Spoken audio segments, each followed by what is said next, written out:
¿Qué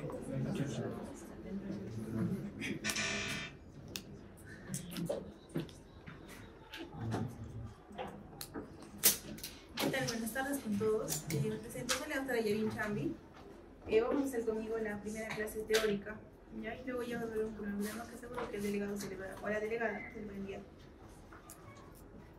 Conmigo hacemos lo que es anatomía, semiología y patología del oído externo y patología del oído medio. ¿Ya? Sé que otorrino es algo, aparentemente no, una especialidad bastante cerrada, pero muchas de las patologías son generales, ¿no? Por ejemplo, una otitis media aguda, un tapón de cerumen, que probablemente lo vean ya sea en el internado o en su año de cerumen. Entonces la idea es que sepan manejar estas patologías, porque muchos de cerumen no lo van a hacer aquí cerca, ¿no? Lo van a hacer en lugares muy lejanos, una epistaxis, por ejemplo, ¿no? Entonces no lo van a, o si es en caso de un niño, pues no van a esperar horas para manejarlo, ¿no? O enviarlo o referirlo, ¿no? Entonces es algo que tienen que saber manejarlo y tratarlo, ¿no? Alguna otra emergencia, cuerpos extraños, ¿no? También algo importante que tienen que saber. Entonces tratemos de que esto sea un poco más aplicativo. Vamos a tratarlo de llevar en la parte aplicativa y para que se puedan acordar también. Entonces vemos primero el oído, está formado por la parte externa del oído externo, el pabellón auricular, el conducto de externo y el límite viene a ser lo que es la membrana timpánica, ¿no?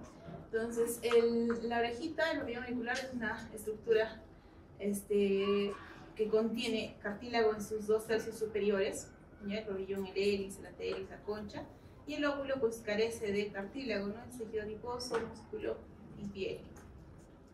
En la parte del cartílago, en la parte superior, no hay un tejido graso, celular subcutáneo, no es piel y cartílago, y obviamente entre este es el pericondrio, ¿no? Y vamos a ver algunas patologías que podemos hablar. El conducto tiene su parte externa que es también fibrocartilaginosa y la parte interna que es estructura ósea, ¿no? Entonces la estructura ósea, si ven aquí, es piel y hueso.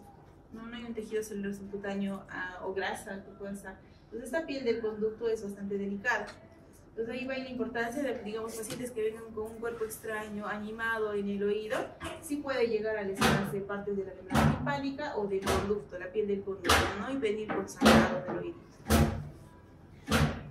Bueno, vemos a la parte del oído medio, cuyo límite externo es la membrana timpánica, la cadena osicular, parte de la trompa de Eustaquio, cuyo drenaje va en las fosas nasales detrás de la cola del cornete inferior, ¿ya?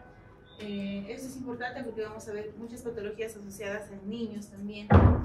Y bueno, lo que es el oído interno, que tiene un laberinto óseo membranoso, ¿no? Una parte vestibular y una parte auditiva, lo que es la cóclea, ¿no? Y vamos a ver más adelante. Entonces, lo que les decía, ¿no? El pabellón auricular tiene unas irregularidades en su superficie, que es el hélice, la telis, el trago, el antitrago, la concha, ¿no? Que en sí nos va a importar mucho la inervación, sobre todo por algunas patologías que vamos a mencionar, ¿no? Sobre todo el síndrome de Ramsay-Hunt, no sé si lo habrán escuchado. Es una infección por el herpes zosterótico que va a generar una afección asociada al séptimo par craneal. Entonces vamos a ver lesiones vesiculares en la zona de inervación, ¿no? Entonces la zona de inervación del facial va a ser justo la zona de la concha, parte del trago, del antitrago y parte del conducto auditivo externo, ¿no? Otra parte también que está inervada es por el trigémino, la parte superior, el plexo cervical, la parte inferior del pabellón auricular y ramas del décimo par craneal.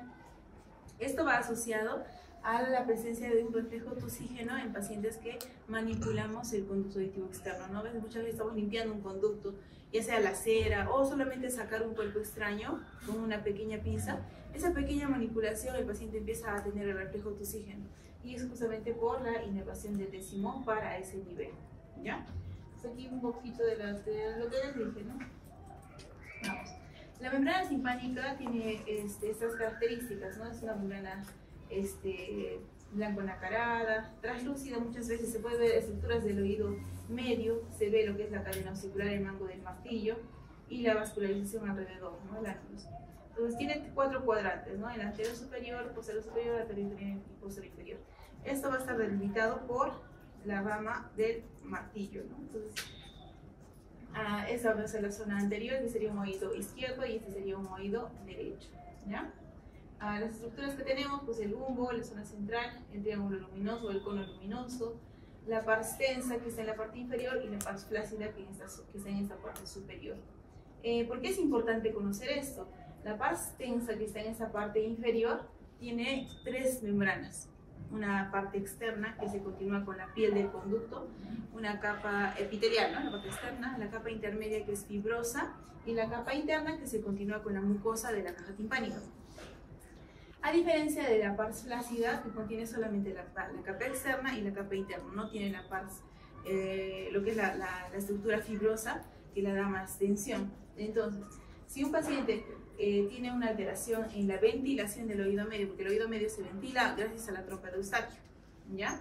Entonces, si un paciente tiene una alteración en la ventilación en el oído medio, lo que va a ocasionar es una retracción de la membrana timpánica, y lo que se va a retraer pues va a ser la zona de la pars flácida de inicio, ¿no?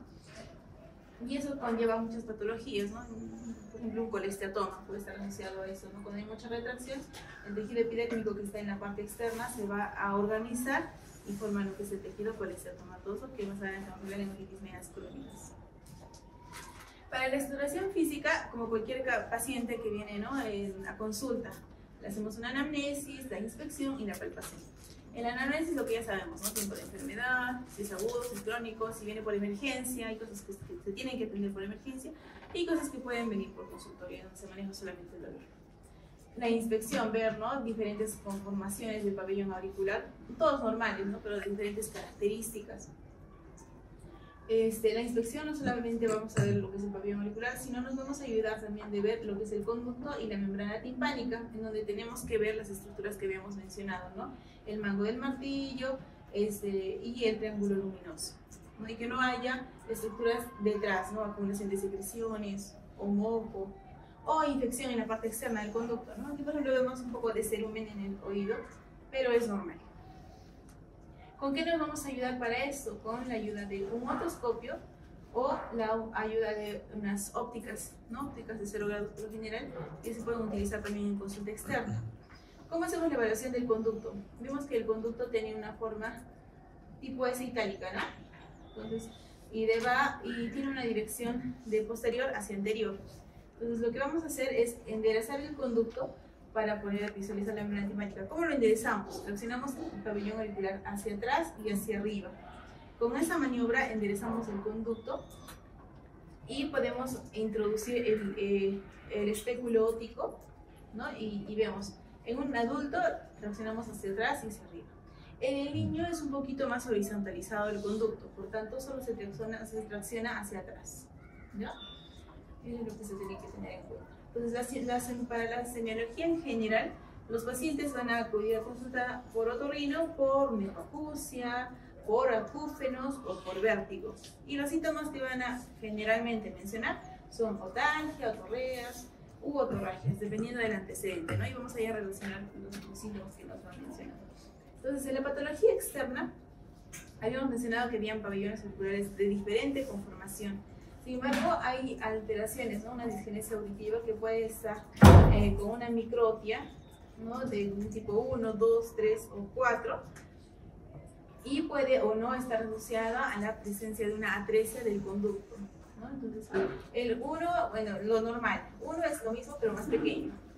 2 ya es un tejido residual vertical, pero si tiene un poco de conducto. En el 3 ya es un tejido amelonado nada más, y el 4 es una anopia, ¿no?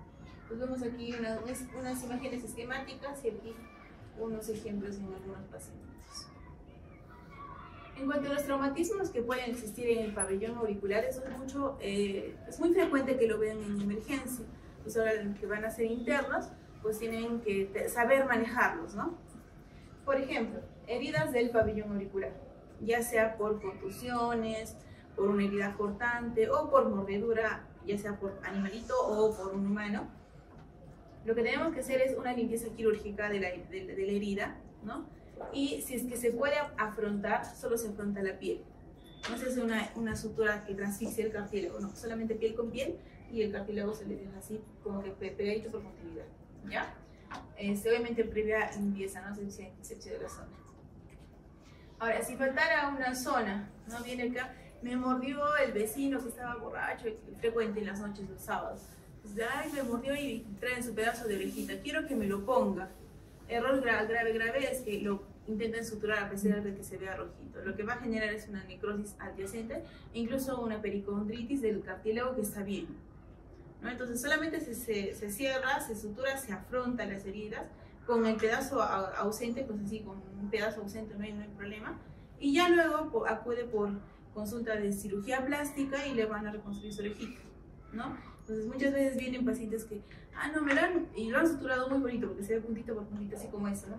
Bien suturado, pero esta, digamos, imagínense que aquí está aquí una sutura y aquí otra sutura, ¿no? Un pedazo que se lo han intentado recolocar, que luego viene con una necrosis de esto y una infección de la zona adyacente que estaba bien, ¿no? Entonces, lo que no tienen que hacer es eso, ¿ya? Obviamente lo mandan luego por consultorio de otorrino. Los otohematomas es una colección de sangre a nivel de subpericondrio, ya debajo del pericondrio. Entonces, les decía, ¿no? Que está piel, el pericondrio y el cartílago. Entonces, sabemos que el cartílago se nutre gracias al pericondrio, ¿no? Porque el cartílago no tiene vascularización propia. Entonces, al haber una contusión de tipo tangencial, ese roce hace que el pericondrio se desprenda del cartílago y acumule sangre a nivel de subpericondrio, ¿ya? Y se forma lo que es el otohematoma. Esto suele ser un proceso agudo y lo que se tiene que hacer pues, es drenar. ¿Por qué? Porque si esto no lo dreno, el cartílago se va a necrosar, ¿no? Y se va a licuar. Entonces, al no tener una vascularización propia, se necrosa. Entonces, tiene que hacer una incisión longitudinal y se drena y se hace un vendaje compresivo para evitar que se vuelva a coleccionar, ¿no? El error también que saben venir y es que le colocan con una aguja, intentar aspirar la sangre que está ahí. Se vuelve a coleccionar, ¿no? Lo que se hace es una incisión vertical que pueda que sea transficiante, ¿no? Que pase de un lado y de la cara anterior y de la cara posterior, se drena y se hace una sutura transficiante que comprima, o un vendaje compresivo, gasita por adelante, gasita por atrás, al revés, ¿no? Atrás y adelante, y vendaje compresivo, y va a evitar que se vuelva a formar. Si eso lo esperan por más tiempo, se va el cartílago se necrosa o se licúa. Lo que queda como estructura solo sería el pericondrio, y el pericondrio, como es un tejido flácido, al cicatrizar se fibrosa y se retrae, lo que como consecuencia nos forma lo que es la oreja en coliflor, que es frecuente en boxeadores, ¿ya? Ahora, la pericondritis es un proceso infeccioso inflamatorio o inflamatorio de lo que es el pericondrio, ¿no? Que la estructura que recubre el cartílago.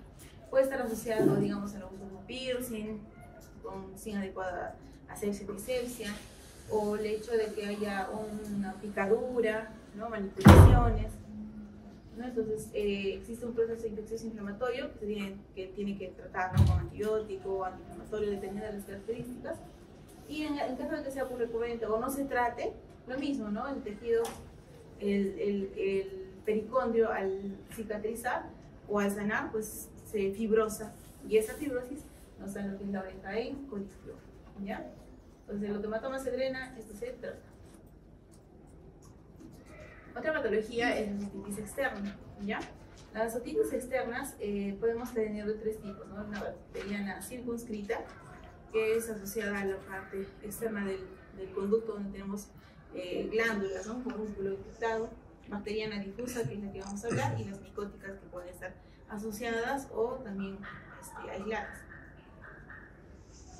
Esta inflamación es de la piel del conducto aditivo externo y por lo general pues, es infecciosa, ¿no? Entonces, por la mayoría de veces, en el 90% de los casos es bacteriano. La población, al menos el 10% de la población, al menos una vez en su vida tiene una otitis externa. La otitis externa difusa o la del nadador se conoce así, ¿verdad? Entonces, ¿qué factores favorecen esto? La temperatura elevada y la humedad. En la fisiopatología, pues existe un cambio de pH, ¿no? El conducto. Por ejemplo, lo que les decía, ¿no? La otitis del nadador, asociado a a las albercas, ¿no? Que hace que se alcalinice el conducto. ¿Qué factores predisponen? La ausencia de cerumen, sudoración excesiva, oclusión del conducto, el calor, la humedad, ¿no? Los gérmenes aislados generalmente pues pseudomonas, Staphylococcus aureus, los más frecuentes, los dos, ¿ya? Y pues lo que va a generar pues un edema de la piel del estrato córneo y la oclusión de las glándulas sebáceas y generando una estrechez del conducto. Y puede ir asociado a secreción purulenta del conducto. Bueno, podría haber desarrollado cada uno por uno, pero era mucho. Que sepan lo general y cómo diferenciarlo clínicamente y el tratamiento es importante, ¿ya? O sea, de este cuadrito va a venir muchas preguntas en su examen, ¿ya? Y no es que no es algo como que muy cuadrado, ¿no? Ya difusa, estafilococos y tal, no, sino que lo puedan razonar. O diabético, sí o sí maligna, no. El diabético también puede tener una externa difusa simple, entonces hay que ver mucho el antecedente. Por ejemplo, la otitis externa difusa, la etiología, los más frecuentes, estafilococos y estreptococcus, ¿ya? Factores predisponentes: traumatismo, maceración, calor, humedad. ¿Qué dijimos? La otitis del nadador, ¿no? O que fue a la piscina, o que fue al sauna, o que se fue a la playa. Es el antecedente más importante.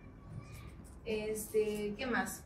En la clínica, la otalgia es bien importante, ¿no? Dice, el paciente, hace una semana fui a la piscina y después, hace 2 días, me duele mucho el oído y siento que está bajando mi audición, ¿no? Siento que no escucho.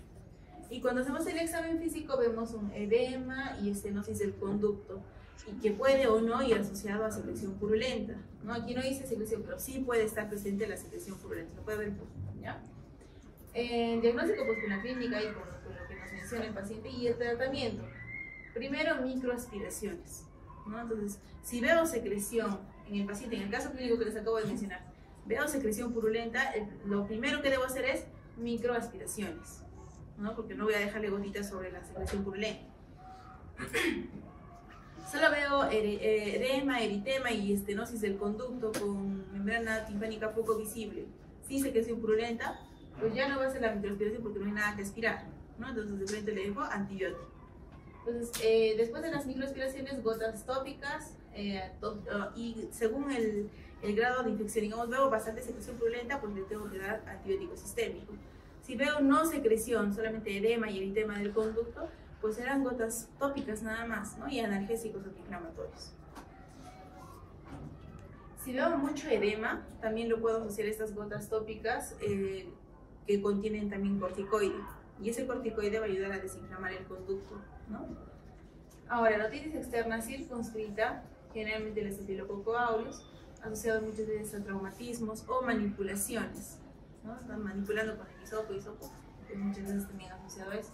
La otalgia es el síntoma característico, y en la otoscopía se ve una lesión acuminada, ¿no? Un punto blanquecino ahí, como un acné en el conducto, pero sí es bien doloroso, y muchos tal vez lo han tenido, ¿no?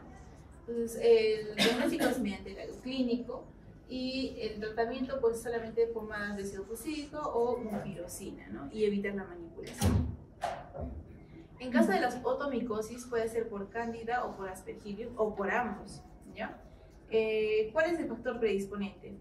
Pacientes con antibiótico-terapia prolongada o no innecesaria, el calor y la humedad, ¿no? Por ejemplo, en este caso, paciente con otitis externa difusa, que dice que hace una semana estuvo en la playa, hace 2 días con dolor intenso, secreción purulenta por el oído, y fue a la farmacia y en la botica le dijeron, sí, use estas gotitas que tienen corticoide y antibiótico.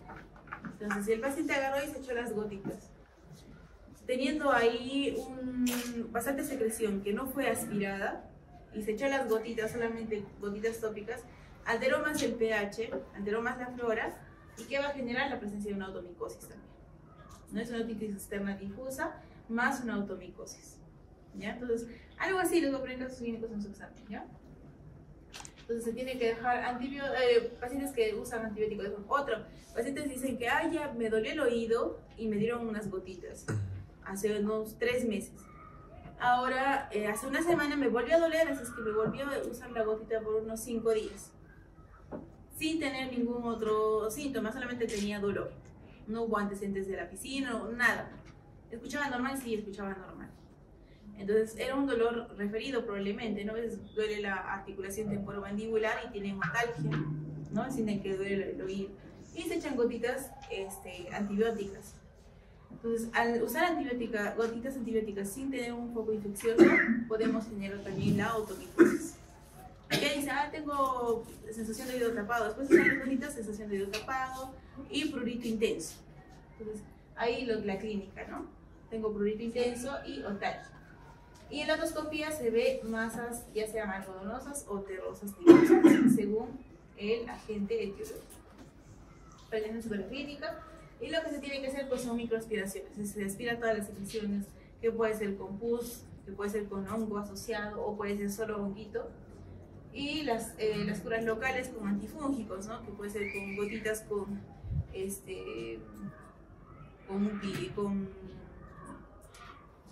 ay, me olvidé el nombre. Miconazol. El miconazol es el que más se usa en gotas tópicas para el oído, ¿ya? Ahora, si no tuviera gotas tópicas con antifúngicas, se puede usar también el ácido bórico o también se puede utilizar topicaciones con violeta de genciana, ¿ya? ¿Qué más?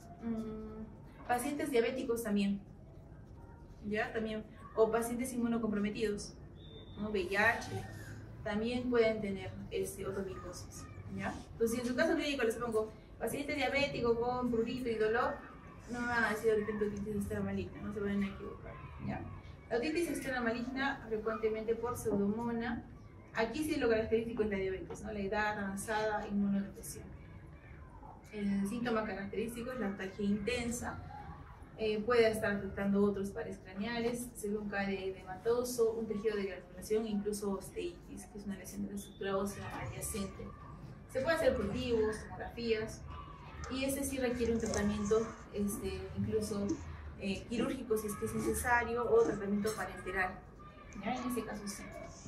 Muchas veces son pacientes diabéticos no controlados, ¿no?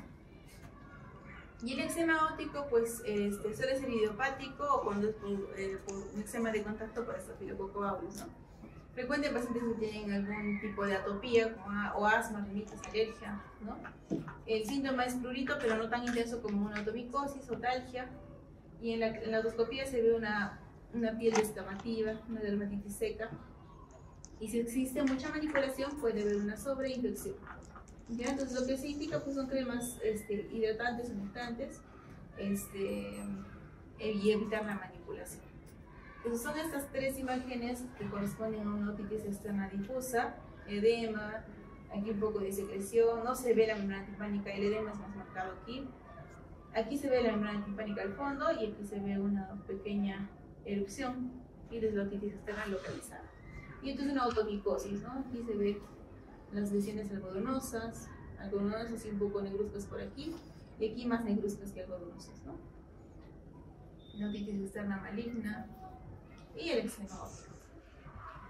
Mencionaba también hace un momento lo del herpes óptico, ¿no? Es un tipo de afección del oído externo, en donde existe una afección de la rama facial temporoauricular, ¿no? Por el virus del herpes zoster, y se ven lesiones vesiculares en la zona de inervación del nervio facial, que es parte de la concha y el conducto, que bueno, no se puede ver. Asociado muchas veces a parálisis facial, ¿no? Es un síntoma muy doloroso, y si existe una manipulación o un inadecuado tratamiento, puede haber una sobreinfección bacteriana incluso, ¿no? Más frecuente en las edades en adultos mayores y con algún grado de comorbilidad. Ahora, los cuerpos extraños. El tratamiento. El tratamiento pues se da ciclovir, ¿no? Para lo del virus, y para la parálisis facial corticoides a altas dosis, a 1 miligramo por kilogramo de peso, prednisona, por ejemplo, ¿no? Prednisona a 1 miligramo por kilogramo de peso, y se va descendiendo progresivamente. Ahora, los cuerpos extraños, existen orgánicos e inorgánicos. Los orgánicos que pueden ser animados o inanimados. Por ejemplo, aquí una rejita, ¿no? Una rejita, ¿qué más se mete? Trigo, no sé. Entonces, lo que está prohibido meter en esto, ¿qué es? ¿Qué no debo hacer en este caso?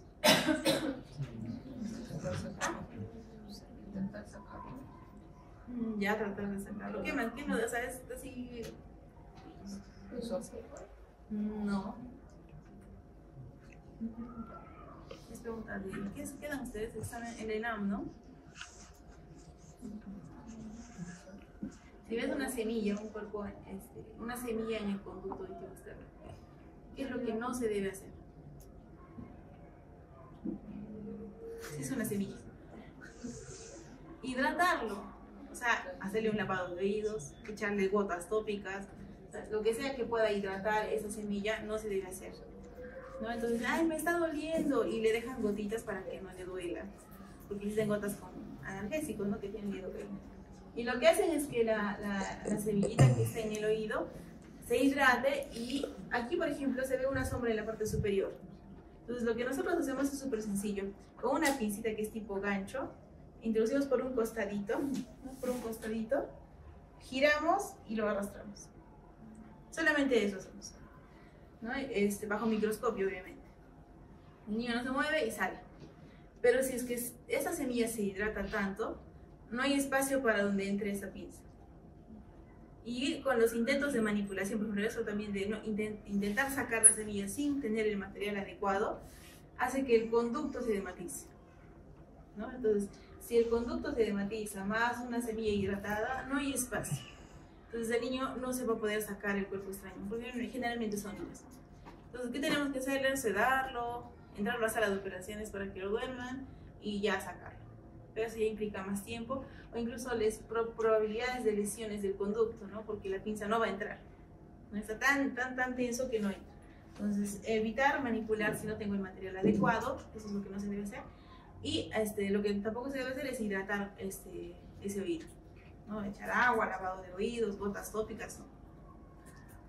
Entonces, si no puedo hacerlo, pues lo mando al otorrino, ¿ya?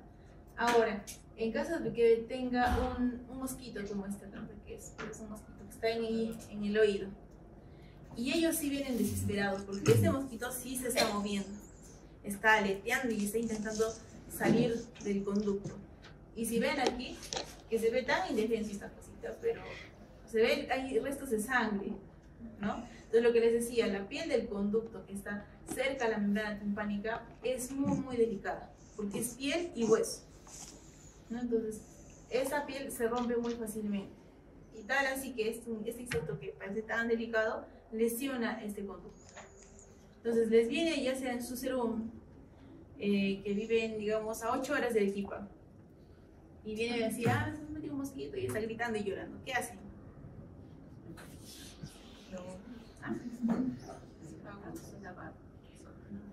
Entonces, en este caso, sí, lo que hay que hacer es ahogarlo, ¿verdad? Entonces lo matamos al mosquito para que deje de moverse y deje de lesionar la membrana timpánica o el conducto.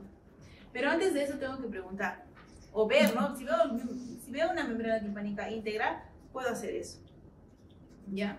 O preguntar, señor, ¿alguna vez le salió pus por el oído? Y dices, no, nunca. Entonces, probablemente ese tímpano esté íntegro. Pero dice, no, señor, ¿le salió pus alguna vez por el oído? Sí, cada 2 años, cada 3 meses siempre me sale pus por el oído. Ahí prohibido entrarle agüita al oído, ¿no? Ahí sí o sí es sacarlo y con pinzas, ¿ya? Entonces, si tengo la membrana timpánica íntegra, se puede ahogar al bicho, ya sea con lidocaína, de paso que calma el dolor, con glicerina líquida, vaselina líquida, o solito, ¿no? O intentar un lavado. Se puede hacer eso, ¿ya? Siempre y cuando yo sepa que la membrana timpánica está íntegra, porque si no, si está dañada, pues incluso el bichito se va a entrar hasta el oído medio, ¿no? Es mucho más riesgoso, ¿no? Hoy llevamos una infección de la parte externa del oído medio, ¿ya? Entonces en estos casos sí se puede hacer eso. Ahora, los inorgánicos, ¿no? Existen, por ejemplo, aquí unas cuentitas de esas perlitas, de las pulseritas, la punta de un lápiz, ¿no? Y aquí una piedra. Entonces, si ven esto y sé que el tímpano está íntegro, también se puede lavar, ¿ya? Le vamos a hacer un lavadito de oído. Si ven esto y veo que el tímpano está íntegro, sí se puede. Pero si veo que la piel del conducto está lesionada, también se puede, siempre y cuando la membrana timpánica esté íntegra. Pero si veo ya una membrana timpánica lesionada, ahí sí no se puede hacer un lavadito, ya se manda al otorrino. Pero en este caso sí, cosas parecidas, resilina, no sé, sí lo pueden hacer, intentar, ¿no? Ahora, si fuera esto, una pila, no vemos aquí un conducto. Este es un conducto con la pila acá adentro. Ya, esto es la pila, solo que está con secreciones alrededor. Entonces, esto de acá, de todos estos cuerpos extraños, la única emergencia es la pila. Ya, entonces, si viene a su guardia, ustedes están haciendo su internado, y ya son, digamos, las 11:30 de la noche o las 3 de la mañana, y viene por emergencia y dice, ay, se me metió una arvejita. Ya, venga mañana, 8 de la mañana, a otorrino, y o si no viene por emergencia, si quiere, pero de día. No van a llevar al otorrino por esto. ¿Ya? O bien se metió la pulserita o un lapicito, ¿no? Regresa mañana, pero me duele mucho, tome su diclofenaco. Eso no es una emergencia, eso no van a ser detenidos. Pero si se metió la pila, ahí sí es una emergencia. ¿Por qué? Porque la pila con el contacto hace que libere sus sustancias que son tóxicas, ¿no? Ácido, etcétera, y que genera, por ejemplo, en este oído ya la pila acá adentro, se sacó la pila, se ve aquí una perforación timpánica. Y esto genera mucha lesión mientras más tiempo esté. ¿Ya? Entonces, esto sí es una emergencia. Ahí sí ya, por supuesto, autorizados a llamarlo otorrino a la hora que sea. ¿Ya? Pero una alvejita, venga mañana. O una cualquiera de esas cosas. Ahora, existe también el tapón de cerúmeno, ya que tiene diferentes características. Negruzco, más fluido, más marroncito, más oscuro, blanquecino, y aquí más pequeñito, ¿no? Entonces, generalmente va a depender mucho de la característica de la piel del conducto, ¿no? Es que tenga muchas glandulitas por ahí, conductos muy estrechos que no van a favorecer la limpieza adecuada de las secreciones, ¿no? Del cerumen, que se van a introducir más al conducto. La mala higiene, ¿no? Muchos piensan que con el hisopo van a estar limpiando y lo que hacen es introducir la cera hacia la parte más interna, ¿no? Entonces, lo que van a ocasionar pues, es una hipoacusia de transmisión, ¿no? De tipo conductiva. Al ser una hipoacusia conductiva, vamos a ver en el paciente un Rinné. ¿Qué tipo de Rinné? ¿Cómo es el Weber? Un Weber que lateraliza hacia el oído, al oído enfermo, ¿ya? En la hipoacusia conductiva, el paciente viene a consulta externa, vamos a decir, a ver, su Rinné y su Weber. Si es hipoacusia conductiva, el Weber lateraliza hacia el oído enfermo y su Rinné va a salir negativo en el oído dañado y positivo en el otro lado. ¿Ya? Entonces, ¿qué se hace en estos casos? Lavar el oídito, ¿ya? Otro síntoma asociado, acúfenos. La presencia de cerumen también causa acúfenos. Sensación de autofonía, ¿no? Si ustedes mismos se tapan el oído, es como que escucho mi propia voz, algo así parecido. Y algo importante, nunca irrigar sin ver el tímpano, ¿no? O sea, lavar el oídito y preguntar antes de, ¿no, señor? ¿Le salió pus por el oído alguna vez? Sí, cuando tenía 5 años. ¿Y ahora cuántos tiene? 60. ¿Y le volvió a salir alguna vez? No, nunca más. Probablemente haya sido una otitis media aguda supurada que cerró su cicatriz, ¿no? Su perforación. Pero si me dice, sí, hace 2 meses tuve una secreción. Entonces, en este caso no le podemos hacer un lavado de oídos, como en este caso, pero sí podemos hacer una limpieza manual con pincitas que lo hacen el oído. ¿Ya? Entonces, para limpiar el oído lo que se hace es usar agua tibia, ¿ya? Se tracciona el pabellón hacia atrás y hacia arriba para enderezar el conducto y el émbolo se dirige hacia la pared posterior, como ven aquí. Hay una riñonera para recibir el agua con el cerumen que va saliendo. Listo. El oído medio. El oído medio tiene estructuras, ¿no? La membrana timpánica, la caja timpánica y la trompa de Eustaquio que van a analizar. La cadena de bolsillo, estructuras muy pequeñas, aquí la ven comparadas con un dedito. Son muy pequeñas, muy delicadas. Vemos aquí el mango del martillo. Esto es una disección anatómica en un cadáver. Se ve aquí el promontorio, el nervio facial, ¿ya? Esto es el yunque y aquí está el estribo, la ventana redonda, la ventana oval donde se inserta el estribo, la trompa de Eustaquio. Aquí está parte del facial que se ve por atrás. Listo, entonces una imagen aquí esquemática y tomográfica, ¿no? Conducto auditivo externo, membrana timpánica, parte del martillo, el promontorio, esfera basal de la cóclea, conductos semicirculares, el atrio. Y esquemáticamente, es como una cajita que se quita aquí, tal cual como esto, ¿ya? Se quita el tímpano y se ve la cajita tal cual. Aquí se ve el promontorio y este es el promontorio. A ver aquí. Esto es al revés, ¿ya? Siempre te digo que lo voy a cambiar, me olvido. Aquí es posterior y aquí es anterior. Anterior es lo que es la trompa de Eustaquio, ¿ya? Y esto es anterior, trompa de Eustaquio. ¿Qué más vemos aquí? La ventana oval, la ventana redonda. Aquí está la ventana redonda. La ventana oval está por acá arriba donde está el estribo, ¿ya? Celdillas mastoideas. Aquí para atrás celdillas mastoideas.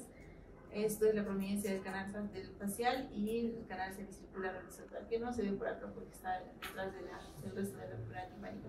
Esto es una otitis media crónica, un oído perforado. Ya no, esto no es una disección. Entonces, anterior, trompa de Eustaquio, atrás las mastoideas, arriba el tegmen timpani o base de cráneo. ¿Ya? Y aquí es una disección del oído o una endoscopía de oído a través de la trompa de Eustaquio. Aquí se ve la membrana timpánica, el martillo, el yunque y el estribo. Listo. Una imagen tomográfica en donde van a ver las celdillas mastoideas. Esto es un oído derecho, celdillas mastoideas. Esta es la trompa de Eustaquio, la cadena osicular. Este es el oído medio. Ahora, para el funcionamiento del oído es importante que funcione bien la trompa de Eustaquio. Ya vamos a ver. Entonces, la trompa de Eustaquio tiene una función de ventilación del oído medio. En el adulto tiene una angulación de 30 a 45 grados en relación a la horizontal y la del niño entre 10 a 15 grados en relación a la horizontal. Esto tiene mucho que ver con las infecciones respiratorias que van a facilitar, la trompa de Eustaquio al ser más horizontalizada favorece el pase de los gérmenes de la nasofaringe hacia el oído. Por eso es frecuente las otitis medias agudas en los niños, ¿ya? En los adultos puede haber, muy raro, pero puede haber, ¿ya? Ahí la trompa de Eustaquio tiene una porción ósea y una porción cartilaginosa. Entonces, la trompa de Eustaquio va a tener músculos que se encargan de aperturarla, como es el músculo tensor del velo del paladar, el tensor del tímpano y el salpingofaringeo. Se encargan de aperturar la trompa de Eustaquio. ¿Con qué mecanismo se abre la trompa de Eustaquio? Con la deglución, al bostezar, ¿ya? Y con valsalva, ¿no? Hacemos esa maniobra y se abre. Y bueno, y el cierre pues es pasivo, no necesita ningún músculo para cerrarse, ¿no? Entonces tenemos células respiratorias también en su conducto y obviamente van a producir secreciones, ¿no? Entonces, para evaluar la trompa de Eustaquio hacerse mediante una fibroscopía nasolaríngea. Esto es de la óptica, se entra por la nariz, cornete superior, medio e inferior. Detrás de la cola del cornete inferior está el orificio de la trompa de Eustaquio. Y este es el rodete tubárico. Y aquí viene a ser una imagen de un adulto, ¿no? La trompa de Eustaquio, el orificio del rodete tubárico. Aquí están haciendo una dilatación de la trompa de Eustaquio. Aquí posdilatación de la trompa de Eustaquio y abertura. La fosita de Rosenmuller es la zona posterior, donde puede asociarse lo que es la presencia de tejido adenoideo en los niños. Vamos a ver más adelante patología sensible. Patología inflamatoria del oído medio. La ototubaritis es una inflamación de la trompa de Eustaquio tras un cuadro respiratorio agudo, donde va a generar una obstrucción de la trompa de Eustaquio y las secreciones que normalmente se producen en el oído pues no salen, no drenan y se acumula dentro del oído medio. Se ve aquí un nivel, ¿no? Entonces el paciente dice, siento que no escucho, se me tapa el oído. Entonces lo que se tiene que hacer pues, es descongestionar la trompa de Eustaquio. ¿Con qué? Con sprays nasales, se puede usar corticoides o antihistamínicos. La otitis media aguda es un proceso infeccioso agudo del epitelio mucorrespiratorio que existe en el oído medio, ¿no? Y también de las celdillas mastoideas. Puede acumular secreciones detrás de y vemos aquí una membrana timpánica abombada, ¿no? A punto de estallar, congestiva, muscularizada, bastante ¿no? El pico máximo entre los 6 y 24 meses y también luego en segundo pico entre los 5 y 6 años. Etiología. Estos gérmenes que vamos a ver aquí, virales y bacterianos, son los mismos para todo cuadro infeccioso agudo de oído, nariz o garganta. Entonces apréndanselos porque al final cuando hagamos un exploratorio de gérmenes más frecuentes de una faringitis, mismos frecuentes de una rinitis, los mismos, ¿ya? Entonces son Streptococcus pneumoniae, el más frecuente, Haemophilus influenzae y Moraxella catarrhalis, ¿ya? Son los mismos. Y los virales, pues virus sincitial respiratorio para influenza e influenza. La tasa de infección de otitis media aguda ha bajado por el uso de las vacunas, ¿no? Que contienen las cepas de lo que es el Streptococcus pneumoniae. Ahora, factores de riesgo, ¿no? Personales, como antecedentes familiares, más frecuente en niños que en niñas, depende del primer comienzo de la otitis media aguda, deficiencias inmunológicas, anormalidades craneofaciales como esta, ¿no? Esto es asociado sobre todo por la disposición de la trompa de Eustaquio. Lactancia materna disminuye el riesgo. Y los epidemiológicos, pues la asistencia a guarderías, el uso de chupón, que genera una presión más negativa, presencia de fumadores en el círculo familiar y el invierno. La etiopatogenia, bueno, existe una inflamación, lo que les decía, ¿no? De la trompa de Eustaquio, debido a un cuadro respiratorio reciente, lo que va a generar una colonización de los genes que pasan de la nasofaringe hacia la trompa de Eustaquio y llegan pues a lo que es el oído medio, ¿no? Es un oído normal y aquí con un proceso inflamatorio. Estos llegan una inflamación de la trompa de Eustaquio y del oído medio. La inflamación de la trompa de Eustaquio hace que estas estenosis se cierren, por tanto las secreciones del oído medio ya no drenan a la nasofaringe, hago dilución, hago bostezo y no se abre. Entonces, ¿qué hace? El cultivo o las secreciones que estaban produciéndose en el oído medio en algún momento van a hacer tanto que va a tener que supurar y romper la membrana timpánica, lo que se conoce como una otitis media aguda supurada, ¿no? Entonces, existe un proceso de vasodilatación, exudado, infiltración leucocitaria, hiperimia del tímpano y puede haber una perforación timpánica, lo que les decía, ¿no? Ahora, existe un papel importante de la hipertrofia de adenoides, sobre todo en niños, que puede favorecer las otitis medias agudas a repetición, lo que genera secundario una obstrucción de la trompa de Eustaquio cuando están hipertrofiadas estas, ¿no? En grado 2 o grado 3. Entonces, las otitis medias agudas tienen fases, ¿no? La fase congestiva, donde solamente hay un eritema, exudativa, donde existe secreción, acumulación detrás de la caja timpánica, y supurativa, cuando ya existe una perforación, ¿no? Y en este caso, los síntomas ya van a ser menos severos. Entonces, los síntomas también van a depender en qué etapa está. Si es congestiva, es mucho dolor, ¿no? Exudativa, mucho dolor y más hipoacusia. Y supurativa, el dolor baja, pero sí va a tener, ¿no? Hipoacusia o secreción.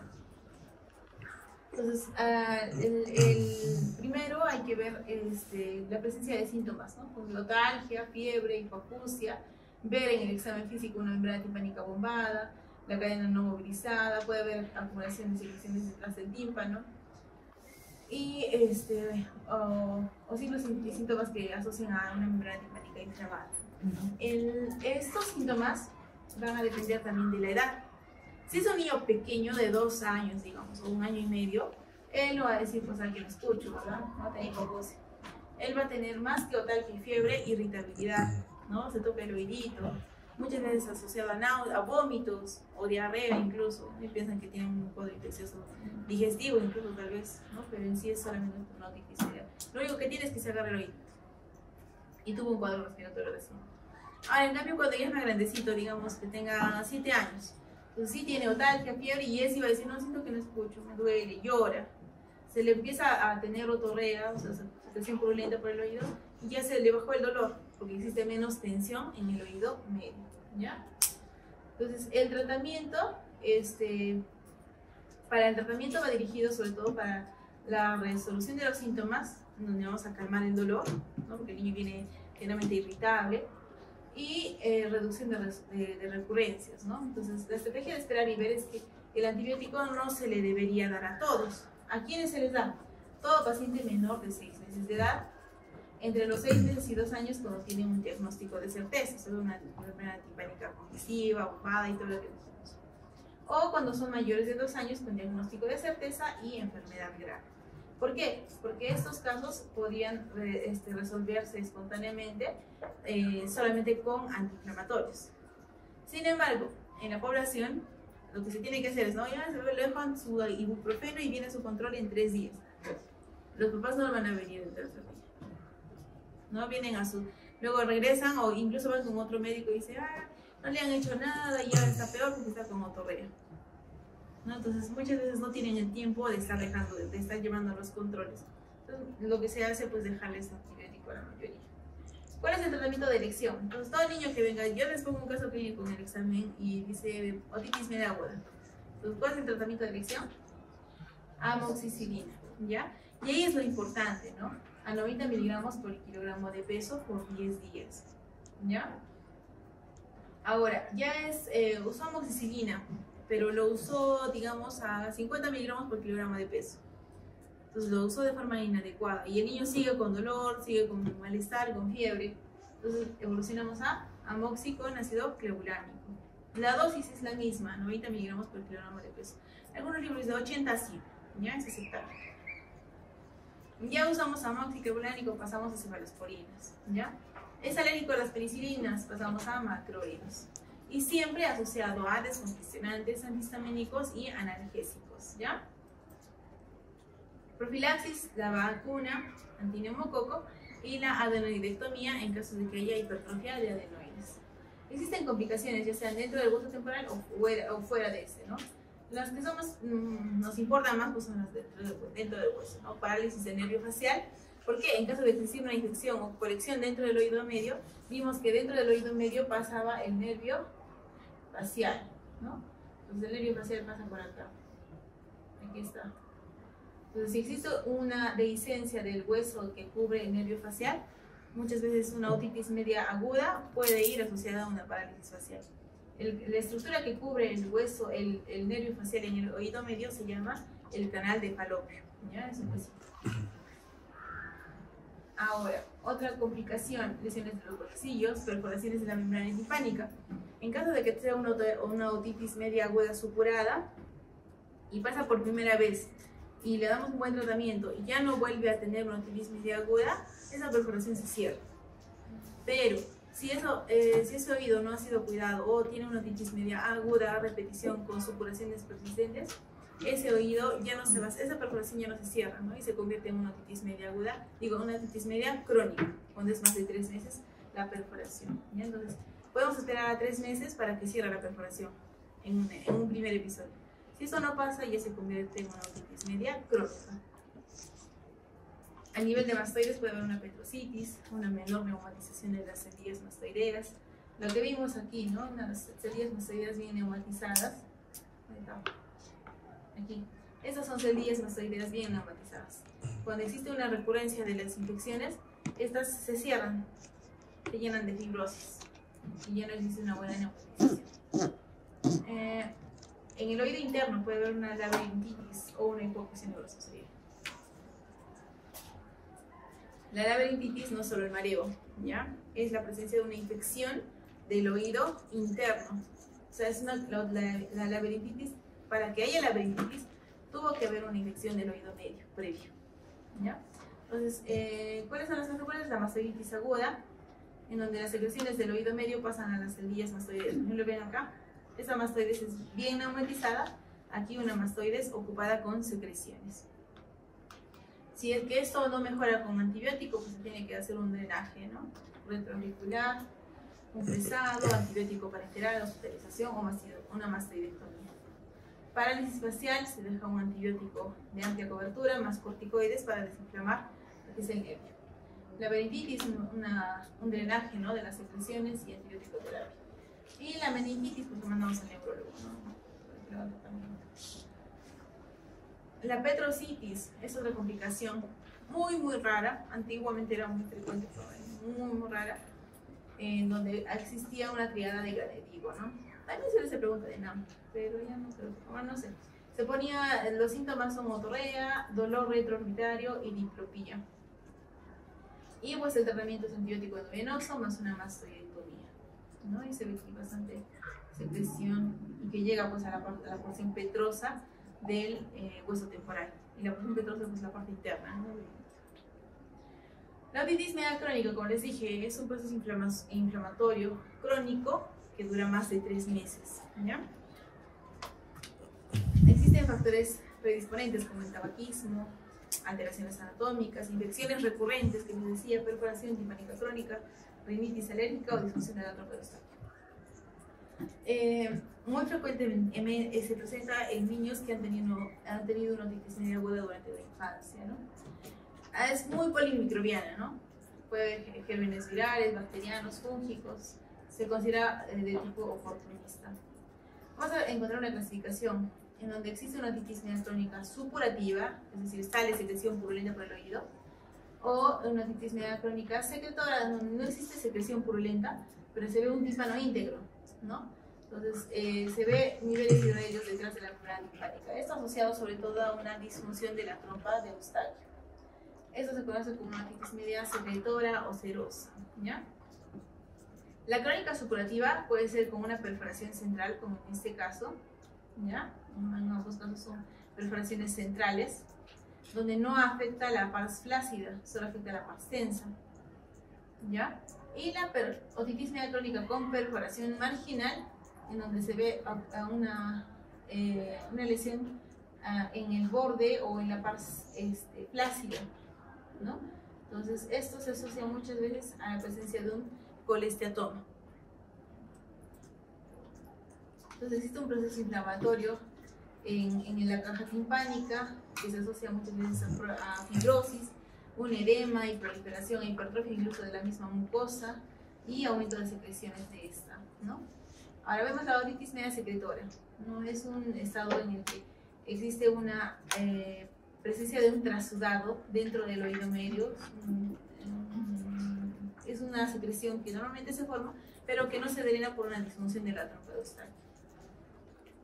¿Cuáles son los factores asociados? Barotrauma, alergias, puede estar en pacientes con síndrome de Down o fisura palatina, por una alteración en la anatomía de la trompa de Eustaquio, ¿no? Antibiótico, terapia inadecuada, radioterapia, que también generan malformaciones, o traumatismos como una adenoidectomía muy agresiva. Entonces, lo que decía, ¿no? La trompa de Eustaquio tiene tres funciones: protección del oído medio, eliminación de secreciones del oído medio y ventilación del oído medio, ¿no? Entonces, si es que existe una alteración de la trompa de Eustaquio, en niños sospechamos la presencia de una hipertrofia de adenoides y en adultos sospechamos la presencia de un tumor de cabo, ¿ya? Y acá sale una pregunta también. ¿Qué síntomas? La mayoría de los niños asintomáticos. Solo van a decir los papás: escucha la tele con mucho volumen, o no me responde cuando lo llamo, ¿no? Hipoacusia hasta 50 decibeles. Por lo general, esta va a generar una hipoacusia de tipo conductiva, ¿no? Porque existe secreción dentro del oído medio. Entonces, conductiva, tal cual, ¿no? Weber como el de tapón de cebo. Autofonía, acúfeno y sensación de presión o chasquido con la deglución. Entonces, para el diagnóstico, un interrogatorio, ¿no? ¿Desde cuándo? Si obviamente va a ser crónico.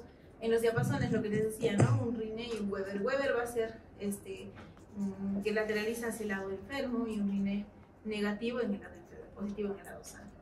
La audiometría no será una hipoacusia de tipo conductiva, donde la vía ósea está normal y la vía aérea está por debajo de 40, en este caso, por ejemplo, ¿no? Entonces, lo normal es que esté de menos de 20 decibeles la audición. Aquí está en 40, una hipoacusia de tipo conductiva. El diagnóstico más importante también se hace con la timpanometría, o también llamada impedanciometría, en donde nos mide las curvas o los valores de la presión, confianza y volumen, lo que es del oído medio y la función de la trompa de Eustaquio. Tenemos tipo de curvas: una curva tipo A, que es normal; curva tipo B, que es plana, que es el caso de la otitis media secretora del que estamos hablando, ¿no? Cuando existe una acumulación de secreciones en el oído medio, el tímpano no se mueve, entonces por eso es una curva plana. Y la de tipo C es una otitis media adhesiva, que no vamos a desarrollar. ¿Cuál es el tratamiento? Es quirúrgico. Si es que tiene, si en caso fuera un niño que tiene hipertrofia de adenoides, se saca las adenoides, es una adenoidectomía. Luego se hace una miringotomía, una incisión en la membrana timpánica, en los cuadrantes inferiores, y se coloca un tubo de ventilación, como ven acá. Y las secreciones drenan a través de la trompa de Eustaquio, ¿no? Y tratamiento médico adyuvante para descongestionar la trompa de Eustaquio a través de la nariz. Entonces, los tubos de ventilación por lo general están entre los 3 a 6 meses y luego se extruyen espontáneamente cuando ya llegan a funcionar adecuadamente la trompa de Eustaquio. La otitis media crónica simple, una inflamación del oído que dura más de 3 meses. Son perforaciones centrales, que les decía, que puede ser secundario a un proceso infeccioso o también a un proceso traumático. Entonces, los síntomas es otorrea, que puede ser mucoide, mucopurulenta o purulenta según el estadio.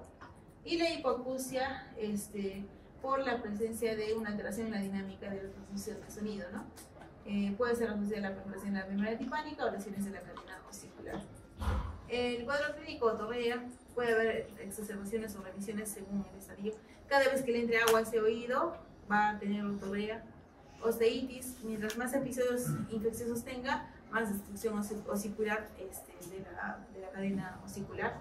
La hipoacusia puede ser progresiva, de inicio conductiva por la perforación, y los procesos infecciosos recurrentes van a generar una hipoacusia de tipo neurosensorial, porque las citoquinas proinflamatorias a través de la ventana redonda van a pasar a lo que es el oído interno, o sea, la cóclea, y sí genera lo que es la hipoacusia neurosensorial posteriormente.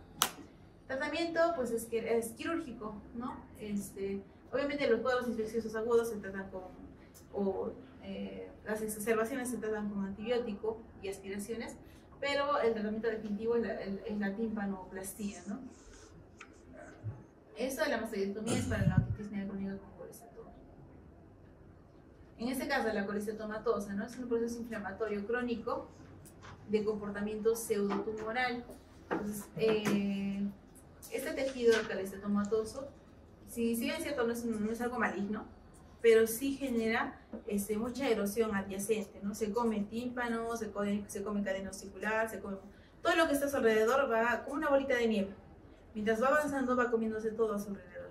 Y vimos que en el oído medio pasa el nervio facial, está el canal semicircular horizontal, que también puede erosionarse, ¿no? Y va a generar pues, vértigo, parálisis facial, si es que no se trata. Entonces, este epitelio escamoso queratinizado bien diferenciado tiene enzimas proteolíticas que incluyen metaloproteinasas, ¿no? Y van a inducir la proliferación y migración de queratinocitos adyacentes y generando una mayor organización de este.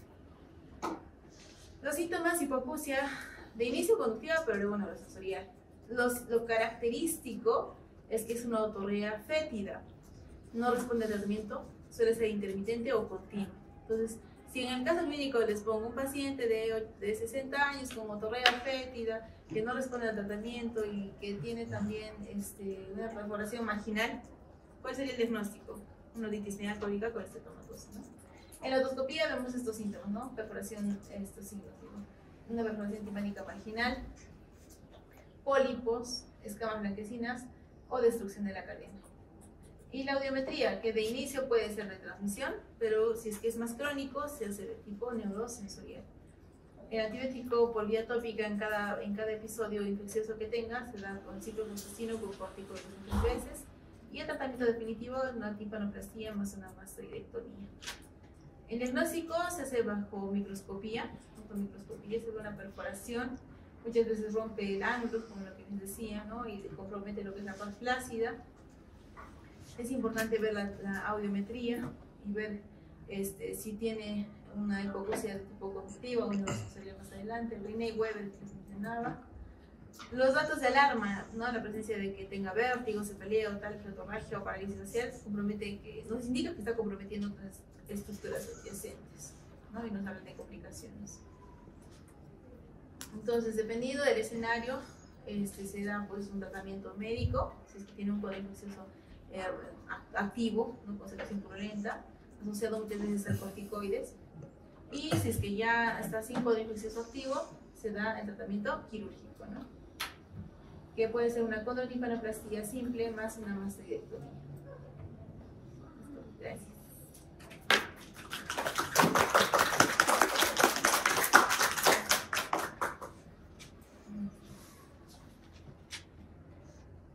¿Alguna pregunta? No.